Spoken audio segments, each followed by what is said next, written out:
Hello and welcome to the 6 o'clock club. It's Andy here from Twisted Narrative and another very special guest star jumping in at the very last moment. Uh, it's Jack, as you can tell by the name, but introduce yourself, Jack. Yes. Hello. My name's Jack. I've been a long-standing player in Andy's games, quite a lot of Andy's games. Yeah, happy to be here. Yeah, no, I really appreciate it as well. It helps to have a little bit of talk, someone to bounce off, especially with my current state of mind as well. Um, I've got a little bit of brain fog that's going on, as Jack experienced a few moments ago. Hello to everybody in chat as you start jumping in there, and hello to everybody that's watching on catch up. Really, really appreciate it all. Um, we'll do the usual really first, which is we'll talk about. Oh, you've gone, Jack. I have. I'll be It's back. okay. I am still No, no, here. no. Just camera issues. I'll be back in a minute. We'll talk about um, last night's game, and we'll talk about the game that we're playing tonight first, and then we'll go on to a general talk about um, playing role-playing games and making it harder, more grueling, either rules-wise or system-wise. Hello, Stuart. Thank you very much for joining us. Really appreciate it. So last night's game, well, I didn't run last night, so we don't need to talk about that. So that was short and sweet. Tonight's game, though, provided the players can put up with my inability to string any kind of thoughts together and no taking advantages of me, there's going to be a lot of advantage taking, I know. Um, we are going to be playing 5th edition Dungeons and Dragons, and it is a critical role game. We are working our way through Call of the Neverdeep, and Jack is one of the players in there. I am indeedy. I am indeedy. Um, Um, yeah, I mean, tell us your thoughts of the game. it's been so. I think we are 8, 9, 10 episodes in, something like that. And there was the first bit. There was a very nice, very critical role themed sort of introduction to the game, wasn't there? That sort of Yeah, spanned over 4 or 5 episodes where it was more just sort of having fun around a fair and sort of just having a little bit of fun with dice and just sort of getting sort of get everyone getting to know one another and sort of very low stakes entertainment. I know you've mentioned it in previous sessions and stuff, but with these things, with it always comes a very sort of critical role feel. yeah, Um, it's. I mean, it's interesting, and uh, I run an awful lot of games. I run an awful lot of sort of books that are published and homebrew stuff, and you can kind of tell this. I don't want to say he's got Matt Mercer's influence with it. Obviously, he wrote it, but it's got his influence with it. It Definitely. feels really nice. Hiya, Michael. Thanks for joining us.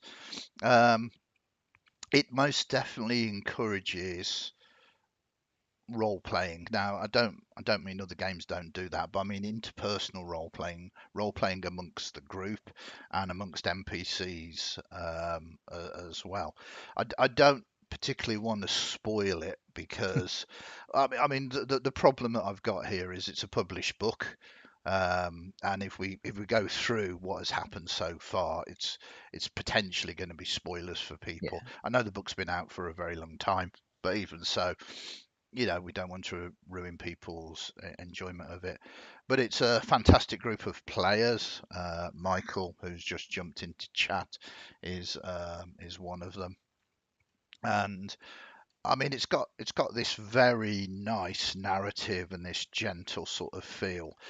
Everything that you encounter somewhat feels like there's a reason for it to be there. That it's not like, oh, this is just a sort of random encounter, as far as I'm concerned. You've just got to kind of an important place, really, and I think it was. I, Yes. I think all of you basically said. at the end of it, oh, we're getting the lore now. Yes, things are Um, starting to unravel a little bit, aren't yeah, they, yeah, as we progress? of what is going on. So tonight's session should be very interesting. Definitely. And I don't want to say much more about it really, because there's a lot that could potentially happen tonight. So we'll wait and see really. I am very, very excited about it though. I have Yes, to me say, too. very excited. And that will be going off at 7 o'clock. But earlier today in our Discord channel, Jack posted a few sort of ideas and questions that of subject matters that we could perhaps talk about tonight, and that spurred me to say, well, hey, why don't you jump on? So it's not just me waffling for half an hour and ask the questions in person, and we'll have a conversation about it, because that's what these 6 o'clock clubs are designed to be, really. And if you in chat have got any ideas as well, shout up, and we'll try and involve you in the conversation as well. So what was the question or questions? So I think it's more of like sort of like a broader topic. So what Yeah. what spurred it on is so I'm listening to a new so one of the new Dimension 20 podcasts at the moment, Never After. Yeah. They're playing with just an interesting homebrew rule. Hmm. So the homebrew rule that they're playing is essentially every time that you take damage as a player that exceeds half of your current hit points, you need to make a con save. And on a failure of that, you instantly get a point of exhaustion. Yeah. So obviously something that's in there to make sort of realism or make things harder or something like that, and then sort of that triggered another. The only other sort of variant rule that I know of that is something that exists in the Dungeon Master's Guide, called gritty realism. Hmm. So this is where they change the sort of parameters of resting. So a long rest rather than just being sort of 8 hours sleep changes to 7 full days of downtime. Yeah. Anything other than that is just considered for the sake of sort of mechanics a short rest. So you could 8 hours if it's not 7 days of downtime is just for the rules of the short rest. So the question that I posted in the Discord today was, I guess, what your experience is around homebrew rules that specifically make things harder for players. So Yeah. if that's something that you've potentially done or considered, or what you needed to sort of change or adapt as part of making these sort of the things, just like, I think, as you put it, in hard mode, what your experience has been in that. So I mean, it's interesting, and it raises a ton of different questions, which I'll go through in a minute. So first and foremost, absolutely, I've done it, um, but I've done it in a number of different ways, and I think there's a very much a danger, um, if you don't communicate with your players first about this, you can Mm. really skew the player's experience from it. So I'm not. You never know. There might be someone sort of an inspired sort of dungeon master here that goes, "Oh, that sounds really cool. I'm going to do this." If you don't discuss it from your players, you can really, really disrupt their experience of what Yeah. they were expecting. It's perfect from a session zero to discuss these things. Um, just be open with your players first and foremost. That said, you can do it for a small sort of story arc, 1 or 2 sessions, and I'll come on to that in a minute as well. I probably won't. I've got brain fog. I'll forget everything that's going on. Who am I? Oh, I've got my name underneath me. That's quite useful. So first and foremost, the big question is, why would I want to do that with Dungeons and Dragons? Is Dungeons and Dragons a game designed for that kind of experience? And the simple answer is yes and no. Um, there are probably better systems out there to play a gritty game, but that doesn't stop players still wanting the fifth ed experience. People are familiar with it. People are familiar with the way the characters develop. So my overall statement is kind of sitting on the fence a bit, but I think it's an important one. Whatever's fun at your table is relevant to your Yeah. table. You want to play fifth ed, you want to change the rules to make it gritty, absolutely go for it. Don't worry about someone else saying, well, I'll play this system instead, like Mm. Merc, Borg. You know, it's a grim and gritty system. You Yeah. don't want to do that. You want to play fifth ed. There's no problem with homebrewing and changing something that you are familiar and happy with. But if you are sort of open to other experiences, there are other experiences out there. But the specific question, I think, from you, Jack, was about playing fifth ed and Hmm. turn it into a grittier Definitely. game. So I'll come on to that. So I've done it a few times, and it's worked all the times that I've done it. Um, the the the main one of making it harder mid campaign is when there is a switch of locations. I Mm. mean, they I mean, I might be giving you some spoilers here, Jack. Jack's character in the Icebreakers game is attempting to move across to the Shadowfell, and let's talk about the Shadowfell because the way I run the Shadowfell is it is harder. Um, so all healing effects are halved first and Oh, foremost. crikey. So you can still heal people, but the healing effects are reduced by 50%. So you know if you heal for 8 points, it's only healed for Mm. 4, showing that it's closer to the negative plane. Um, Also, hit die returns slower. So when you rest, you will get hit dice back, but not at the same rate. Hi there, Elsa. Light itself is reduced, so lighting effects are reduced by 50% as well. Um, and there are one or two other things that I've done to. There's rules for torment basically. The overwhelming weight of despair within the Shadowfell can start affecting the players' minds. It makes it really good for one or two sessions where players can go, "Wow, this Mm. is cool. This is different. I'm enjoying playing this." If you if you carry on like that, it does become just depressing, and characters sort of go, I never want to return to that plane of existence ever again. And I kind of feel like I've done my work there. But there is a balance between making it different and exciting for the characters when they first arrive, and then not making it frustrating by extending it out too long as well. Um, so so that is one way that I've kind of done it with those rules.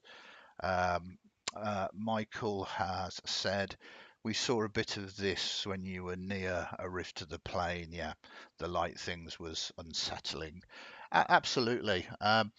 And sometimes it's fun to catch your players out like that, as long as it's not an extended experience, because you know Dungeons and Dragons 5th Ed in its purest form is high fantasy superheroes. I mean, the, they are superheroes. Even a first level character compared to the general populace is is very Yeah. very powerful. and, Yeah. and yeah, when you get up to sort of the mid tier and the high tiers, compared to the rest of the world, the general populace, you are superheroes. There's nothing wrong with that, but that's the experience that players, I assume, want Sign up by for, playing yeah. that system. And if you take that away from them permanently, it can feel like, well, I'm not playing the game I want to play anymore. Um, so but a Susan of that. Let's go to the Shadowfell. Oh, this is awful. We'll never come in here again. And you can play around with it. I think it was Pandemonium is another one that I played around with the rules, and the idea of these other planar experiences. having tangible effects on the abilities and skills of players can make them completely different and make them feel like, wow, this is another reality, rather than packing your sandwiches in your picnic basket and going to the nine hells for a jolly. It's like, no, we don't like it here. Um, can we leave now, please?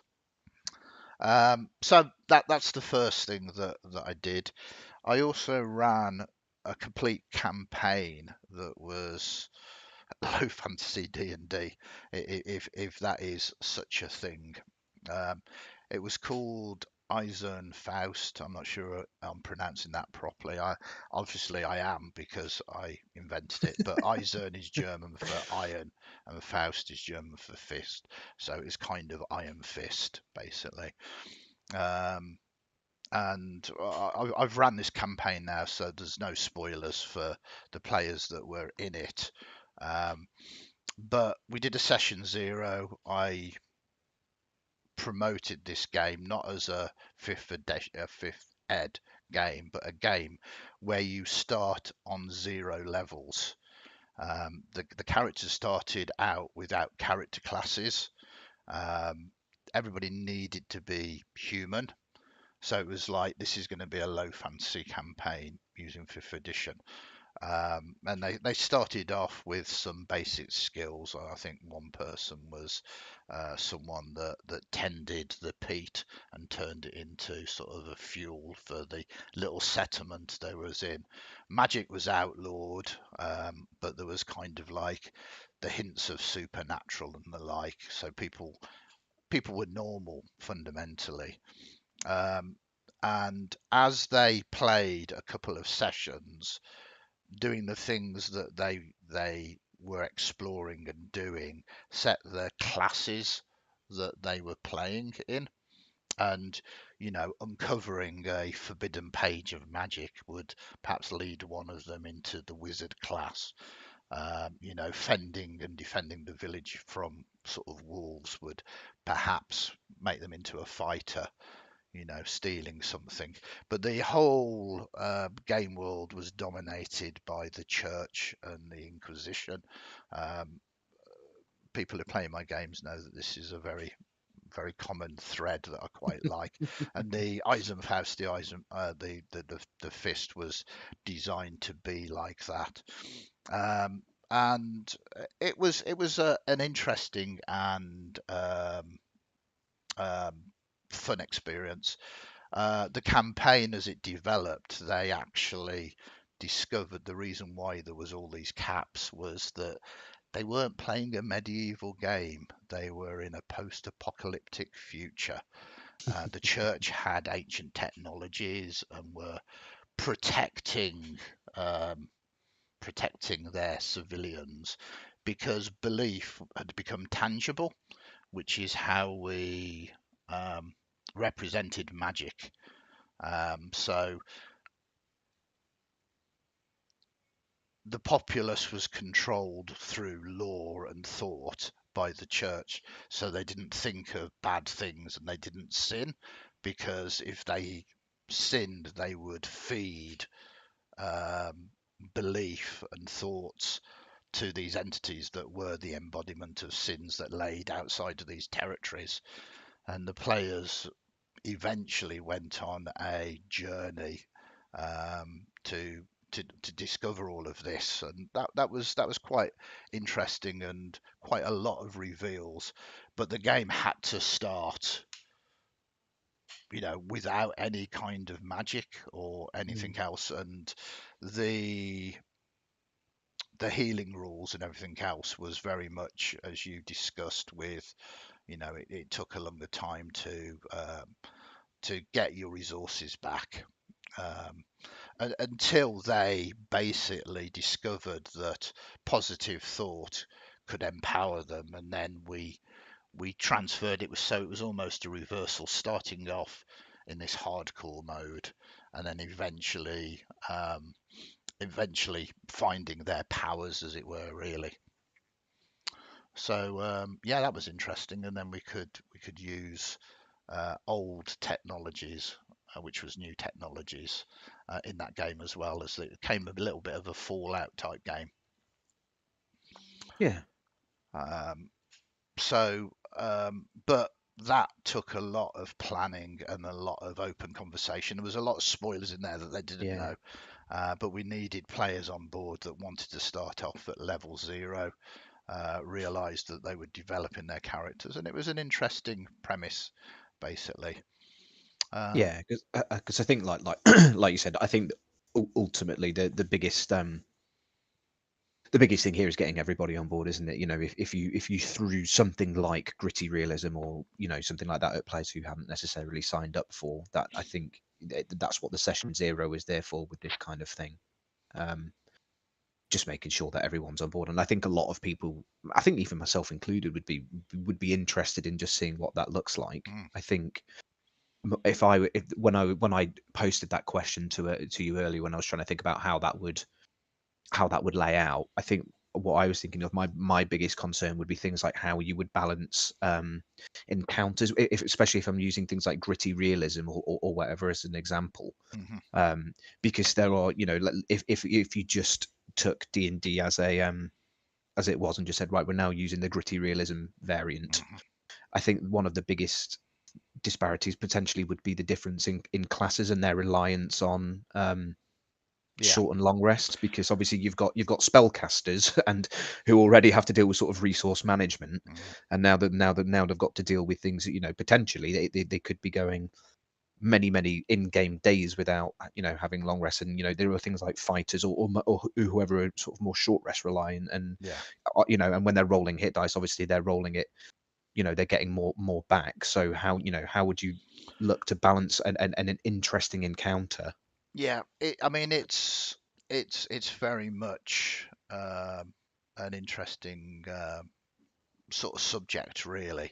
I mean, 5th edition is a resource management game, and more so, as you say, for casters than fighters. But fighters again have hit dice that were going down if they're tanking and stuff. And the way that it's really designed to play optimally, i.e., the rule set working, is for a group of 4 players, and you should fundamentally have a number of encounters before you need a short rest, and then a number more encounters before you have another short rest, then a number of encounters before you have a long rest. Those encounters should be fairly easy to start off with and nibble away at your resources. The reality is, to do it in that way, you need longer than 3 hours. And now you could do that over several sessions, but I don't believe you would get the, oh, that was a good session. As you're kind of doing minor things, as your That's very resources true. are slowly kind of coming down, until you would be extending in effect a day to 3 or 4 sessions to do that realistically. But I think with the sort of hardcore rules where you have a long rest, basically after a week, you basically technically get the results of a long rest. You could easily then set these encounters up, sort of 7 days, 7 encounters, and then you have that long rest, which makes it a little bit more realistic as well, if you see what I mean. There was a discussion between Matt Mercer and is it Brendan from Dimension 20? Think so. Yeah. And they were not talking about this, but they were talking about milestone versus experience. Yes, I did see. So yes, that was Brendan Lee Mulligan who just the And difference between the it's two. absolutely right. Players, characters, they start off, day one with their sort of, I've got my longsword and my crappy little bit of armor, and within a week they are now demigods, and it's like, the rest of the world is it is moving along at a slow pace. And I think they said, this poor archmage that has been studying this elf, it's been studying for 500 years, and he's only technically challenge rated 9. And like these upstarts have just turned up. And, Yes, to come back and they're now champions of the realm. yeah. Yeah. But that is the nature of fifth edition. The players, their characters are the protagonists of the story. They do this crazy stuff, and it's down to the GM to pace it. And there's nothing wrong with having an extended mega dungeon where they go down, and at the end of it they return as these champions, or doing it as we often do, kind of over an extended period of time. I tend to story arc um, the way that the characters level up. So there's a story arc from level 1 to 5, another one from 5 to 10, and then another one from 10 to 15, and a final one from 15 to 20. And there can be a linked narrative between all of those story arcs. Um, um, but fifth edition is very difficult, I think, to nerf, because you take away the cool things about it away. Yeah, definitely. There is very much a strange argument that when you've only got 3 hours to run a session in, players, and I mean players, not characters, know, well, okay, we're midway through the 3 hours. We're most likely going to have a short rest or a long rest after this. I'm going to do what is technically called novering, and woof, woof, woof, those superpowers come out, and it's devastating for the poor encounter. Um, Yes. and there's nothing wrong with that. The idea of playing fifth edition is all about being these superhero fantasy characters. Um, um, if someone was interested in running, or not running, but playing in a fifth edition campaign with using kind of more gritty rules, I'd more than happily run it.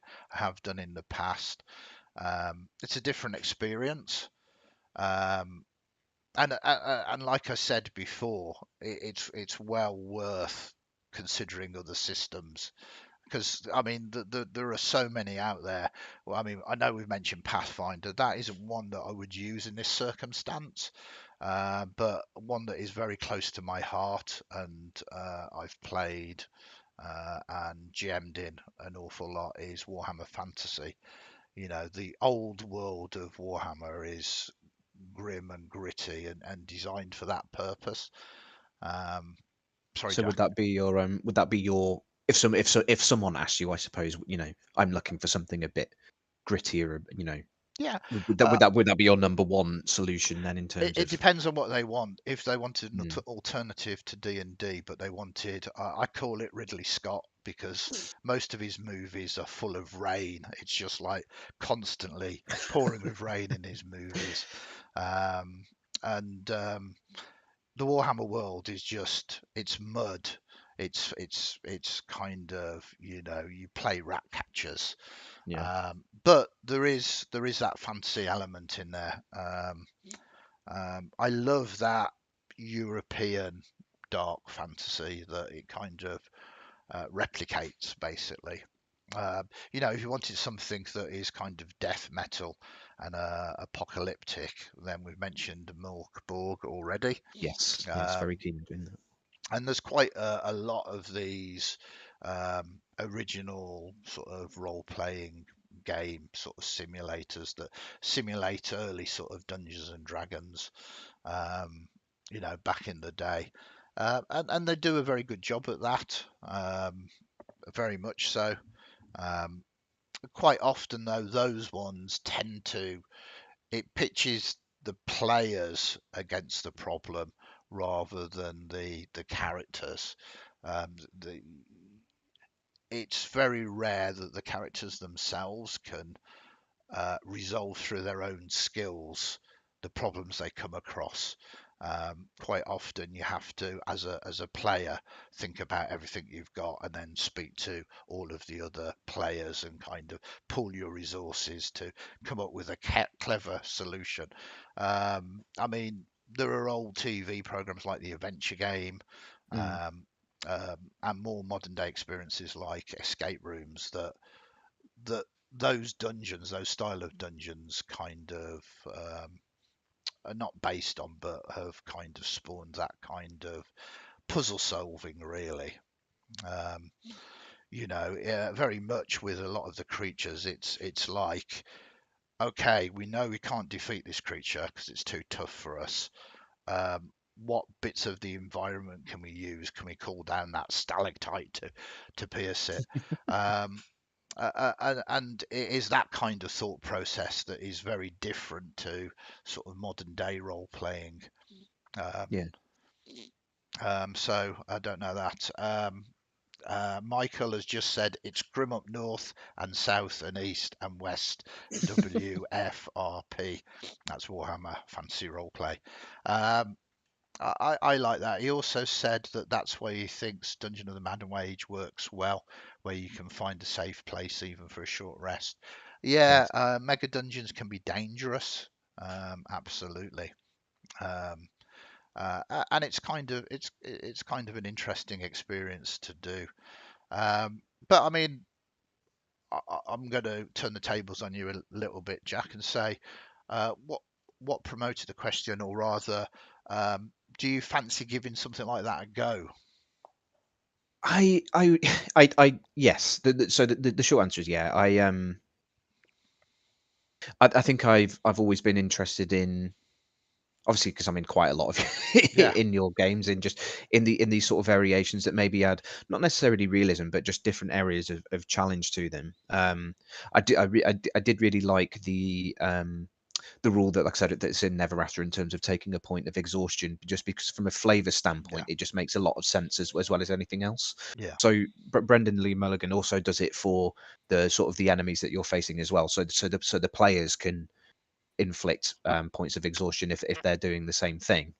Um, it definitely adds that element of maybe thinking a bit more tactically. yeah, I've kind of, like I said, I kind of like it from the element of, if you were to take half of your hit points, that's going to hurt, and, yeah, and and having that represented via a point of exhaustion, or whoever that looks like, I quite like that mechanic. yeah, Not maybe not necessarily looking to go to go full hard mode. I think the gritty realism, if we move to sort of that sort of 7 day long resting, I think it would kind of feel like two very different games built into one for me. So yeah, you'd have your downtime game, where, what do you want to do these 7 days, X, Y, and Z, and then you'd have your sort of, right now we're off on an adventure type of game. And so I think I was interested in asking that an original question in terms of how you would run that yeah. from a You, from a yeah, I mean,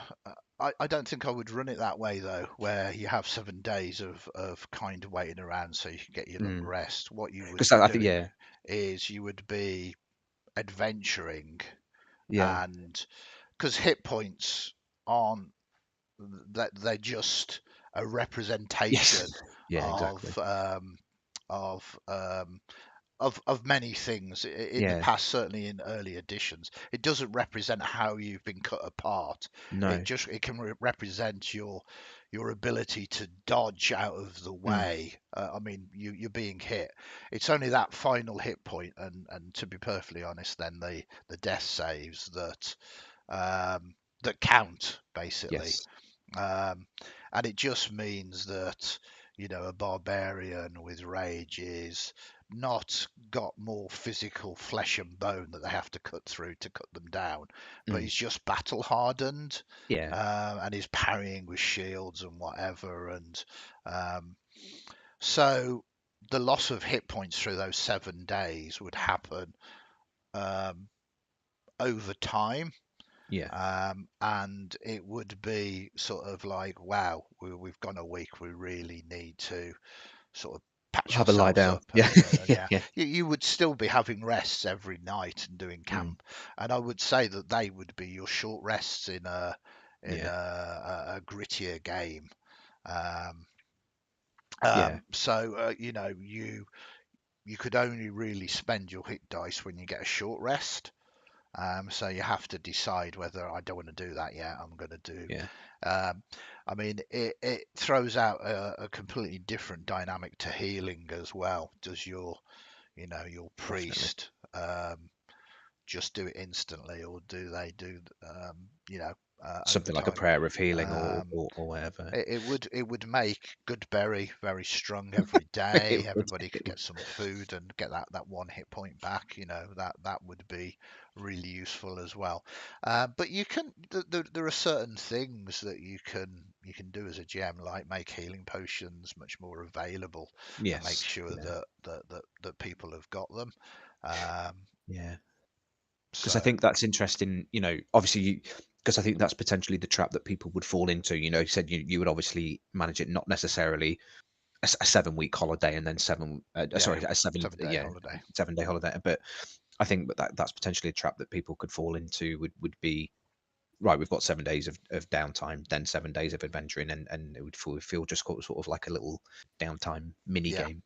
I did sort of quite like in terms of, like you said, because hit points are just representative of how many sort of hits you can it's your take, and I think that's survivability yes, basically.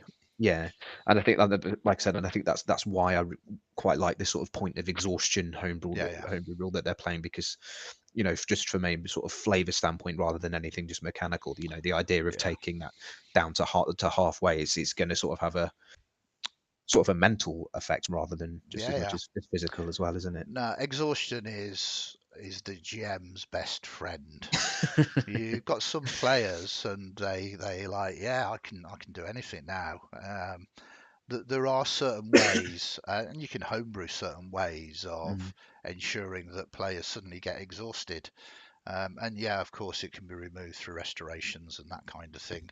But the number of times I've seen fairly cocky characters going, yeah, no, I can. What? Oh, that's 2 levels of exhaustion. Okay, yeah, I'm out of take here. that back. Yeah, It's one of the few mechanics in fifth edition that hits hard and yeah, fast, definitely. very, Yeah. very rapidly. A great leveler. I mean, there are other things as well, like a Banshee Scream, and there's a couple of other. No, you fail your saving throw, you go to 0 hit points. Mm. Yeah, and it's just like, but I had 300 hit points because I'm a barbarian and I rage and it's like, well, you don't have any anymore. Okay, and what's interesting then is like how we're going to heal him up to full Yes. because they've got so many. Yeah. Those kind of that kind of can make it things very interesting, can't they? Because I remember, I don't want to give away too many Yeah, spoilers, but during the Frost Maiden game that yeah, we played, at that point we were very high level in that campaign, and we're about to go face a certain enemy, and everyone was sort of ready to go, and then this thing does something which drops yeah, half the party down to 0 hit points yeah, on round one, and then suddenly is everything goes out of the window, doesn't it? yeah. Um, and that I think that's how, especially when, like you said, especially when you reach in high levels, and just a sort of head to head hitting stuff back and forwards, usually sort of the players are going to sort of come out the better of that. So I suppose it's just trying to find ways to sort of, either if Yeah, it's legendary actions or exhaustion or whatever, and ways to sort of level the playing field. yeah, it's an interesting one. Michael said, "How do we feel about players not knowing things like that's the last legendary resistance a monster has, or not knowing if it's made and made its failed, not knowing if people have made their failed death saves. It would give encounters different feels." Michael also says paralysis hits are auto crits. Mm. Great to be on the right side. Horrendous to see it happening to Yes. you. No, no, I Right. mean absolutely. Um, First and foremost, I've said this numerous times. I'm on the side of the players. I celebrate their successes and mourn their losses, and I wouldn't want it any other way. But part of my job is to thrill and excite and to challenge, and there are some sort of toolbox tricks that I like to keep up my sleeve. um, Yes. um, uh, you're perfectly right, Michael, about it's not metagaming. People know the rules, and there can be a lot to be said for some people like to play the game tactically and to pull the rug out of them when they believe the rules are saying one thing and Mm. you literally change the rules like a dragon should have 3 legendary resistances and you bang it up to 5 or something like that. It's a perfectly acceptable thing for a GM to do, especially if they do it pre the encounter. It's slightly more dubious doing it during an encounter. Yeah. But what I would do in those circumstances is uh, foreshadow it. I would say, as they are moving towards this creature, as they kind of exploring information and gathering intelligence on this creature is different to a normal red dragon, ancient red dragon. This one is a named, this is the Cinder King. And you can kind of foreshadow that perhaps this is stronger than, um, a traditional monster from the monster manual. Mm. And I think that's a good way of doing it. Because even if you haven't changed it, the players think you have, and therefore they're a little bit more uncertain about what they wish to do.